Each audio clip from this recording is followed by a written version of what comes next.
Behar-Bechukotai, Rishon. The Parshas Behar starts off with the mitzvah of Shemitah, and we're not working the land for a full year. The end of the 6-year cycle is 1 year Shemitah, and we count 7 Shemitah 7 times, and then there's a Yovel.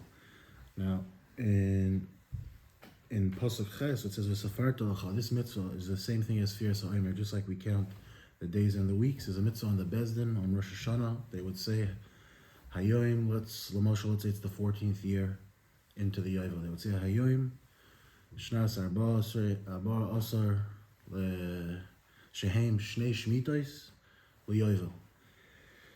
And part of the mitzvah is to show us, the Mefarshim will explain, the reason behind the mitzvah is that the land is not yours. You think it's yours, you can do whatever you want with it. There's no such thing. You can see in Sheni, there's halachas, even when you sell your land, that you could, if a person has to sell his land because he's desperate for money, so it's still, he's totally, or if you bought the land from the person has a right to come back at any time during the Yovel and demand to buy it back, as long as he can come up with the means. And you can't say anything, you can't say peep to him about it, unless it's a walled city from the times of Yeshua ben Nun. And you can't do it in the first 2 years. And by a walled city from the times of Yeshua ben Nun, you have a year to claim it back, and he can't stop you. You just have to compensate him for the amount of time that you deduct from the price that he gave you, of the amount of time that he had the field.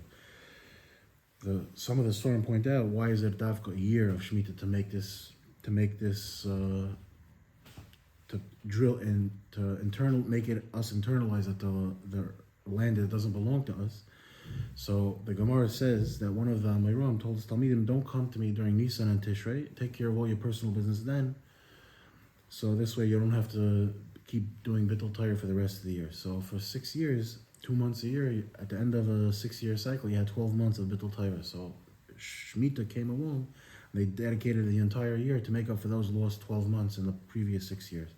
And some say that because really the world runs because of Shabbos, and because in the first 6 years the plants were growing on Shabbos, and there's about 52 Shabbosim in a year, so in a full 7 years, the 52 times 7 is going to get you to 364. So to have a full year where the land is going to also keep Shabbos, is going to be a whole year of Shabbos to make up for all the Shabbosim, the 364 Shabbosim that weren't kept in the previous 6.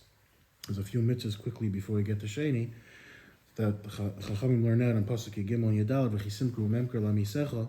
There's when you do business, you should do it with amisecha, with your nation.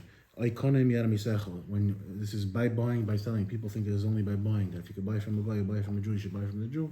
This applies also to selling. If you could sell to a Jew or sell to a guy, you should sell to the Jew. And there's a mitzvah of lo yisaynu esh asachav. This is in business, not to defraud. That's the general thing. But there's more pratim about if something has a market value. If you charge more than a 6, could he back out, or could you only have to compensate him for what the loss that you caused him? And then, if 2 psukim later, it says again v'lo yisaynu, don't defraud. But here, Chachamim have a kabbalah. This is referring to Ainas Dvarim, not to shepherd someone with words. For example, you don't tell about tshuva. You remember when you used to go to McDonald's, and so on and so forth. And that takes us till Sheni.